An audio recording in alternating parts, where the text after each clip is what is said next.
You know, sometimes even killing just a single person can be difficult. You hit them with a shock arrow to the knee, and they respond by blowing your head off. So the real question is, if killing someone 1v1 can be difficult, then how in the world are you supposed to consistently 1v2? Well, the reality is, winning consistent 1v2s is the way to truly express tons of impact, and if you can do this often, you will 9,001% climb. Speaking of over 9,000, I need you to super smash that subscribe button, then sit back, relax, and let's get started. Now, kicking it right off, we're going to run through some separate scenarios and tips in which you can win a 1v2 in Valorant, and specific ways that you should or should not engage when up against a numbers disadvantage. And now let's kick it off with the best way to engage two separate enemies, and that's taking them as separate engagements. Hypothetically, this lets you isolate the enemy that you'll be fighting, and instead of having to kill two people at the same time, you only have to win a 1v1 twice. Pretty simple, right? The biggest problem with this is it can be entirely dependent on how your enemies are playing.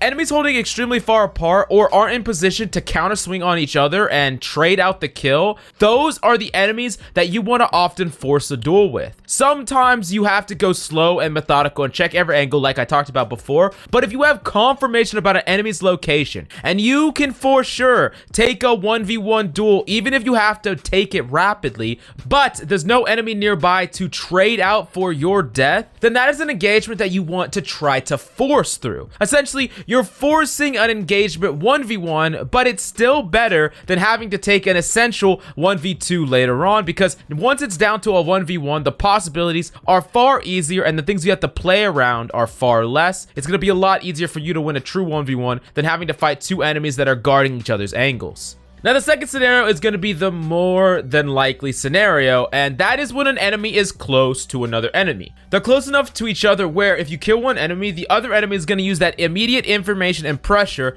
to swing on you and trade out for the kill, and then you're going to die, and it doesn't matter if you can kill 1v1, you need to be able to kill both of them to clutch the round. So what this means is you need to be controlling your burst on the first target, and then trying to get that recoil compensation for the moment the next enemy swings you if they haven't already. And then on top of this, you should almost always assume that an enemy is nearby for a follow-up on your kill unless prior knowledge or information tells you otherwise. We talked about the perfect example in the top, which is take two separate engagements. But if you don't know for sure, like you don't have some type of identifier, like the enemy planted a spike obviously a ways away because the other enemy is right next to you, or if you have some sort of information or anything like that, unless you have prior knowledge of information, you need to be assuming that the enemy is nearby and is looking to counter swing you. Now, because of this, the most common mistake, I assure you, is reloading instantly after the first kill and dying to the other guy. You need to stop doing this immediately. You realistically only need a small burst of shots to even finish off the second guy,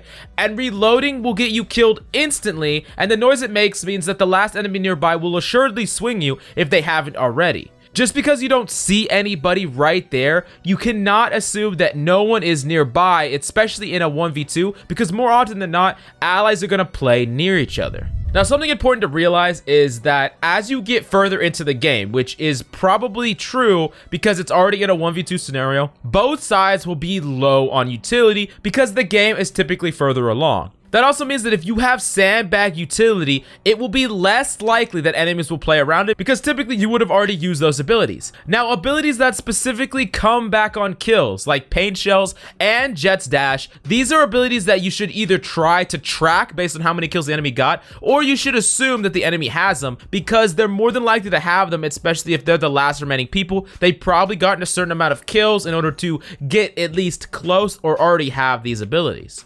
Another thing about this is you really need to try to get value out of each and every ability if you have any left. I feel like players will often just flash around a corner without any information at all. This might accomplish nothing and also basically telegraphs a play from a single person, which means in a 2v1 you could set yourself up to kill one person, but you might get killed yourself. Because unlike a traditional flash where you expect many people to follow it up on your team, it's only you, and enemies know this. So let's say someone is hiding in a corner and you flash them and push the corner to kill them. You are leaving yourself vulnerable to other angles, and you flashed and gave away information as well. So these are really important aspects that you need to keep in mind. Now, the next core topic that we have to talk about is that you need to use any advantages you can get, and you do not want to rush if you can help it. You see, enemies don't have to worry about getting swung from other angles other than the angle that you're swinging, so if they hear you, they will 100% hard focus the angle you're coming from with zero hesitation nor distraction. They don't have to take in any other information about the game, they don't have to be looking at the mini map, they don't have to do anything. If they hear you around a corner, they will 100% tunnel vision you, and that is a unique power and disadvantage because all eyes are on you and all focus is on you. They're not going to get distracted or mess up a simple mechanical interaction. So my suggestion to you is you need to learn how to utilize your time. Don't rush when you don't have to, and put in the extra effort to give absolutely zero information to the enemy. This could even be things like going completely around a trapwire, or just completely dodging a silver recon arrow so that it doesn't even tag you at all and you don't destroy it. Now, the opposite is also true. If you're on attack and you get perfect information about the 2 remaining enemies, you can quickly rotate off and plant so that you put pressure on the enemy. Now, why does all this matter, the lack of information and putting pressure on the enemy? Well, this leads to a core fundamental aspect about Valorant in general, but pressure makes enemies' actions easier to predict. If they have a time crunch to plant or a time crunch to defuse, they will be forced to act in a certain way, whether running straight to the site or being aggressive or anything like that. Essentially what I'm saying is with this increase in pressure on the enemy, it becomes exceedingly more likely that enemies will act in a predictable way that you can capitalize on, and it will be much more likely that they make a mistake, which is almost necessary because if 2 people play perfectly, then you're just not gonna win. So you have to set them up in a scenario to where they will make that mistake and create opportunity in which you can turn the tables on them. Now, the next core topic that we have to hit up is make sure that you gather as much information as possible. We talked about being able to predict enemies, and all that is making assumptions based on the information provided. So the more information you have, the easier it is to actually make a game plan or outplay enemies that are rushing, swinging corners, holding an angle, or whatever. Your allies should honestly always be relaying how much damage they did to a target, and if they haven't, you should definitely ask, how much damage did this person take? How much damage did this person take? That is viable information that could better set you up for a duel. Also, it is incredibly important to take note of what ultimates the enemies have. What guns do they have access to? Were they close to their ultimates and did they secure a couple of kills? This is extremely important because imagine an enemy has an ultimate like Orbital Strike. They're a Brimstone. Well, that makes it much more likely that they are playing further away from the spike and they're gonna ult it on first touch. This means that your playstyle has to be fundamentally different because you can make the one assumption that they're playing further away from the point, the other one might be nearby, but at least they're playing further away. And 2, you need to give yourself enough time to not only touch the spike, bait out the orbital strike, but also get back on it and defuse, all while dealing with this enemy that's further away. So that's a lot more to deal with, but if you don't even think about the orbital strike, then maybe just that little bit of time alone is going to be too much because you're playing on such a thin margin because you're not thinking about it in the back of your head. That's why it's so important. Now, the next thing you need to do about guns is just assume that any gun on the field the enemy could have. If everyone was in pistol round, then everyone's probably gonna have the best ghost pistol on the ground. If there was a combination of ops and shotguns or whatever, enemies can have any number of those weapons. Whether an ally had it or an enemy, assume that enemies could have any of those weapons and play around them accordingly.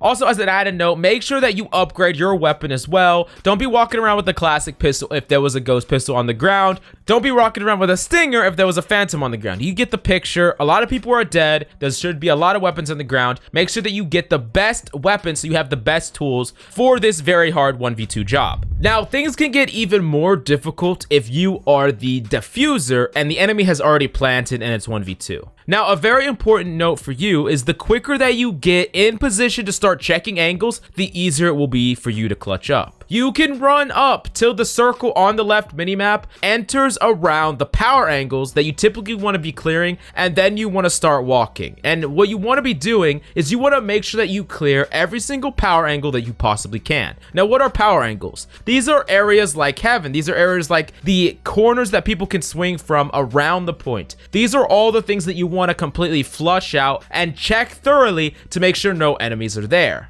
Now, another important thing to realize is where the spike is planted and what angles can see the spike based on how it was planted. You see, angles that have direct line of sight to the spike need to be cleared out before you try to go for the defuse at all. If you are out of LOS of the spike and you have cleared the power angles and any angle that is the LOS of the spike line of sight, then there will be pressure for enemies to push you, and you will have a better idea where they're coming from because you already cleared out a certain amount of angles. So by process of elimination, they have to come from certain other angles around the map, and you are not in LOS of the angles they immediately control. So they have to actually physically move in order to punish you, which gives you an advantage because they have to come to you. They're the ones that are moving, and they're going to be making noise, so you get that precious information.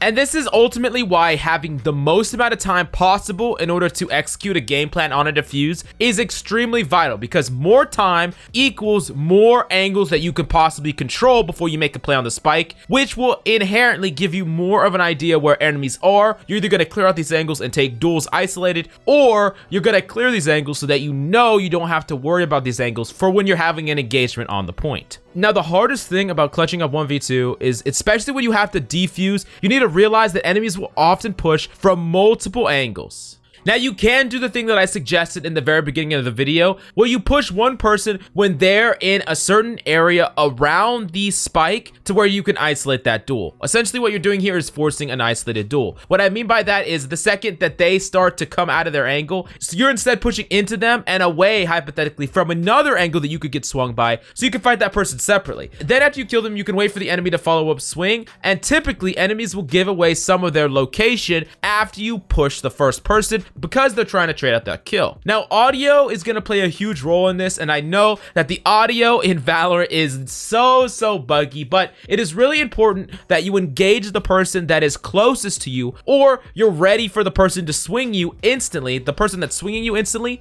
you need to be facing that angle first, instantly either push that person and kill them, or just kill them as they swing around the corner, and then instantly flick to the next angle where an enemy is pushing by. But timing is key here, and being ready to pre-flick to the second enemy is incredibly important. And I know this is difficult, but we're talking about 1v2s here, and if you can do this consistently at your rank, you will climb guaranteed. Speaking of guarantee, I guarantee that if you smash that subscribe button, I'm going to tell you the secret to the life, universe, and everything in one of my videos down the line. So smash that subscribe button and look out for that. But that's all we got for you today. I'm Coach Mills, and until next time.